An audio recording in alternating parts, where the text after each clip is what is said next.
this and all these songs that became singles because they just was on the album. I made the album and certain fans liked it. I mean, fans just gravitated towards those songs. I didn't go in there and say, okay, Bluebird gonna be a single, Bannerweed gonna be a single, or Bouncy is gonna be a single. We just made the album. And once we got done, we let our homies hear it. We might put it out there, let a few people hear it, and just certain people, once people gravitate towards certain songs, we'll make them a single. But, they just want a single first just to just to start get that boiling, having to kind of like warm it up to you. So they want to have a single to kind of market and promote your new album. Yeah. So that was kind of different for me to make one song that represent me in my new album. Yeah. I'm like, damn, I don't know what to do. So they kept sending me in. That didn't work. They said, "Will it take more money? This single, you got this single. Had to go get that single done. That didn't work. We're gonna send you another 10,000. Go get a producer. Go do this. Go do that."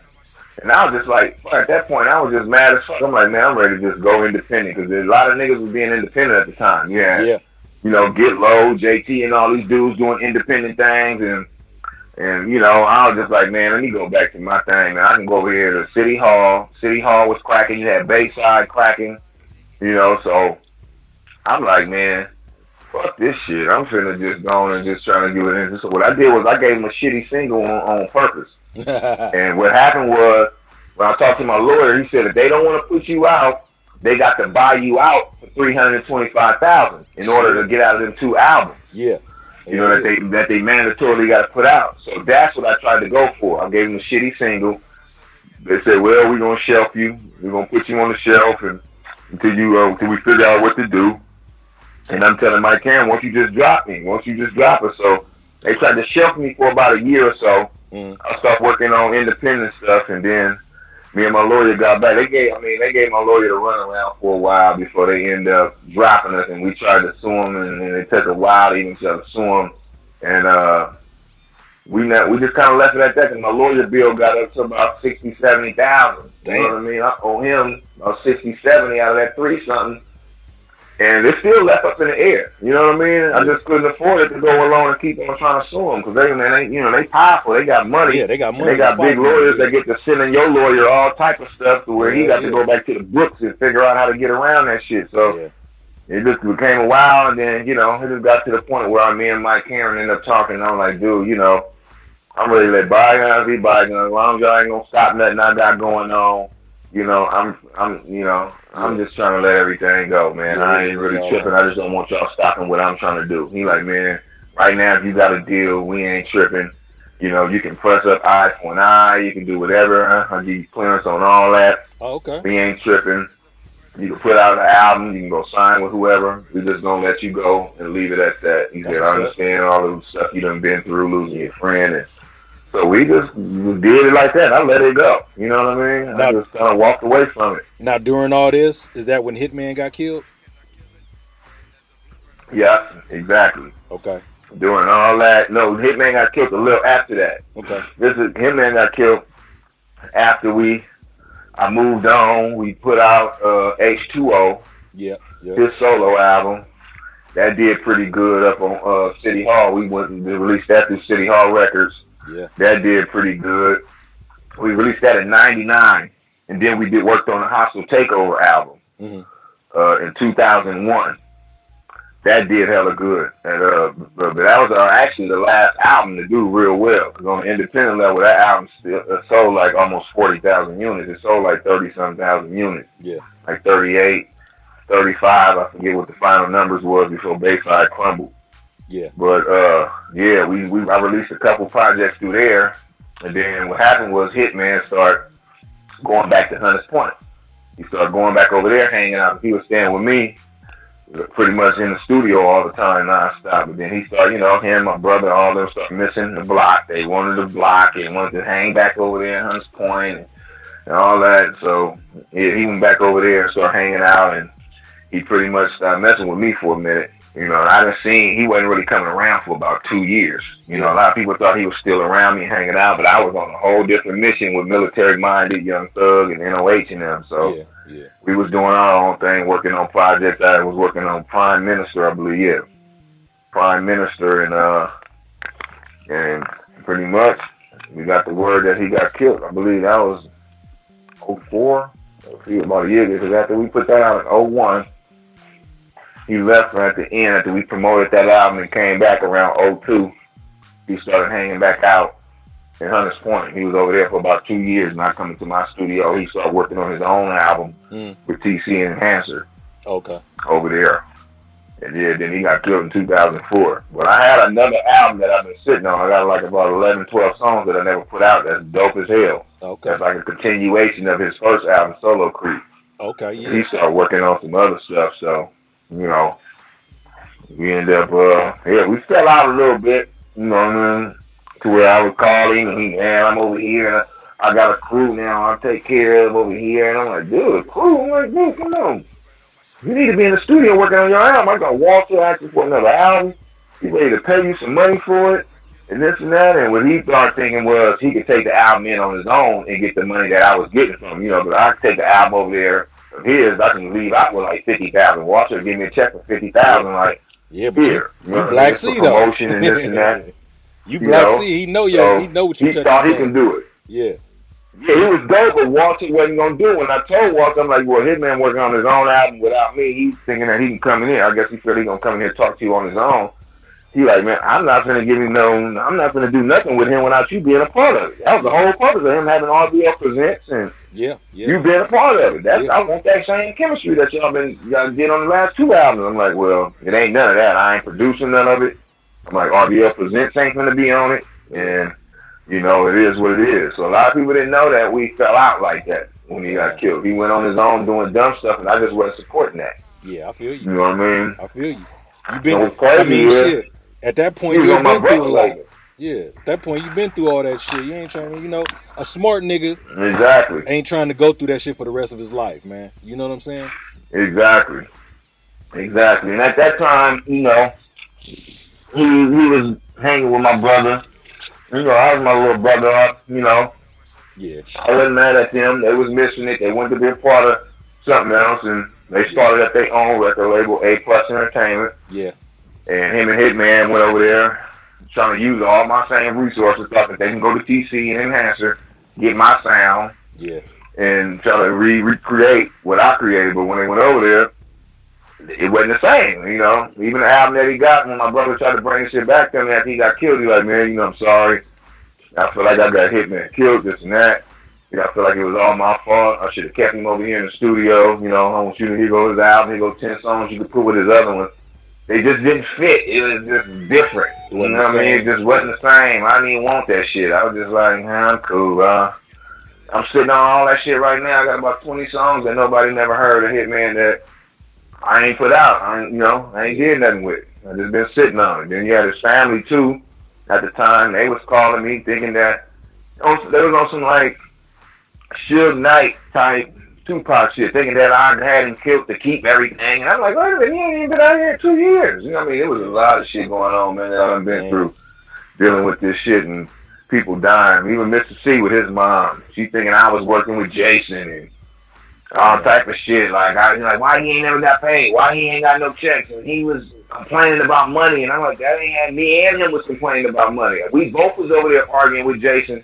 He didn't want to pay. Yeah. It wasn't nothing that. I ain't had nothing to do with it. Well, how you making money?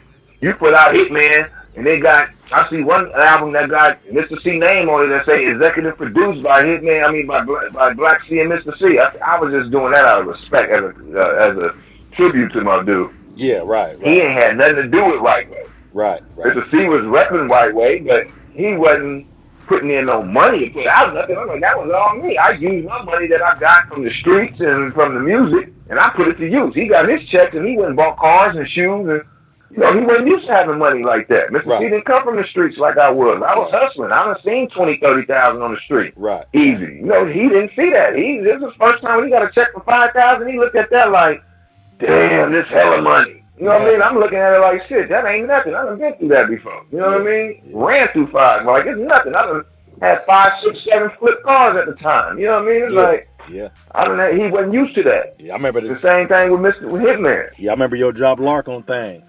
And that was back then. Yeah. That was when Lester back then, man. I had Cougar, 5.0s, fucking Broncos and Blazers. At that time I ran through hella cars, man. Had a 6.6 large, 7 deuce large, 7 deuce. One with the GS. It was like I ran through hella cars, man. It was like they was thinking that I was like hogging on their money and doing all this when it was like, dude, we fighting the same war. I'm on y'all side. You know what I mean? Me and his mom is cool right now. Me and Mr. Mom, we cool. His son, that's my godson. We tight. But at the time when it happened, people start, and they got the right. Everybody start thinking something and feeling like, man, what's going on? Yeah. You know what I mean? Why you eating? Because they really don't understand. You know what I mean? Motherfuckers that ain't in it is from the outside looking in, say, damn, R.B.L was big. R.B.L sold all these records. Y'all niggas got millions. Where the fuck is? Yeah, I understand that shit. Yeah. I understood it. So, So what you doing now, man? What you got going on now these days? Nowadays, man, I ain't really signing nobody and trying to put nobody out. All I'm doing is really kind of like being a mentor and kind of like helping my groups. Like right now, it's a lot of R.B.L present projects out. I got Young Shot, who album is out. I got AR, who album is out. I just released another one, Real Before Rap. They're up under my umbrella, but these dudes is kind of doing it themselves, putting up their own money. All I do is kind of show them what to do, post the stuff to my social sites and all that. I'm trying to do it to where it ain't really costing me no money, to something catch. Yeah, right. Catch, then I'm invest what's needed into it. But right now, it's a new era where you can just go post on, you know what I mean? You can go just put something up on YouTube. You can put it on your social site and hopefully take off and get a little following. And, right now I got to hear a buzz before I put some money into it, because right now that's a waste of money. Yeah, I feel you. It's really a waste of money trying to put out something, because it's the mixtape era where everybody putting out mixtapes and everything for free. Yeah. You can't just do one a year. I'm used to doing one album a year.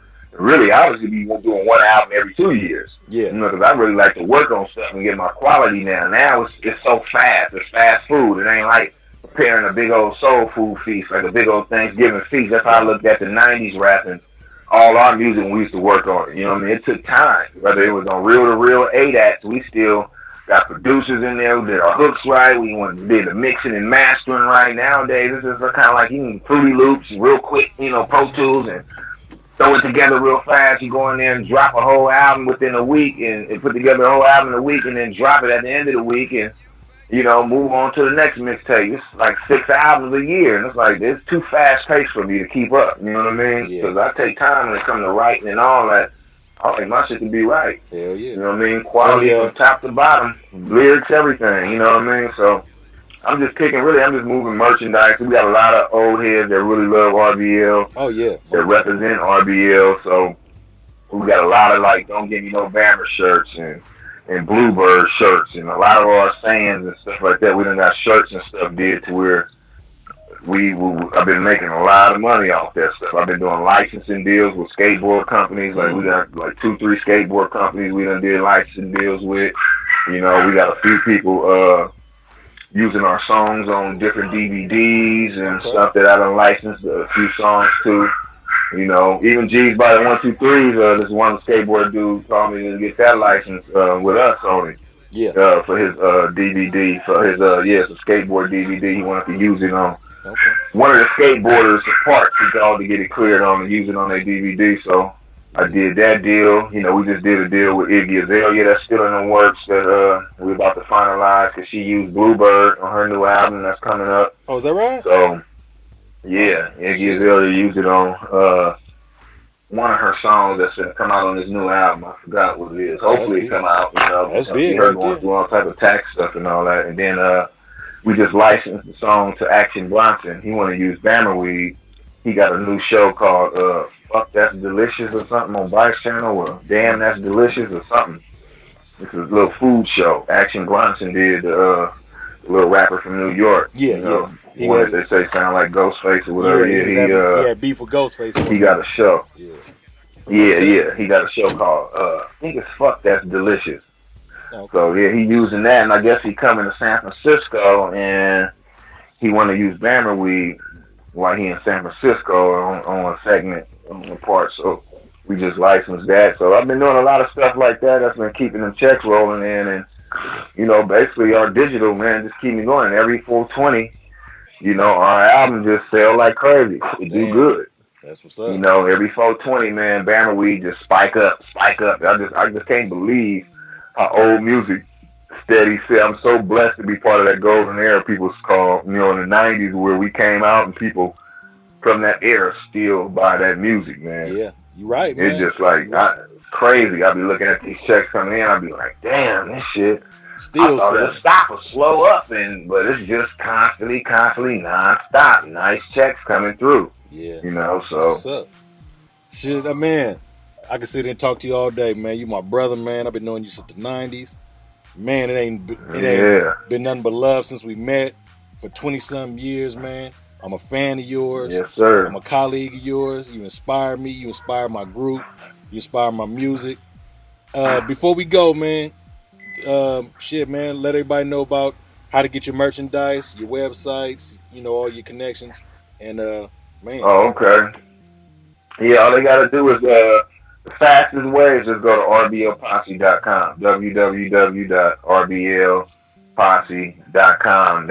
That'll take you to everything. But if you want directs, you can go to bitcartel.com/RBLPosse or /Ruthless by Law. Just type it in, and that'll take you to our page too. Or you can just go through our social medias, Instagram @RBLPosse. It's a link on the top part, right up under our name. They got all the links on there, the website. If you can't remember everything, just go to Instagram and hit @RBLPosse. And the same thing with Twitter on there too. Get at us on Twitter @RBLPosse.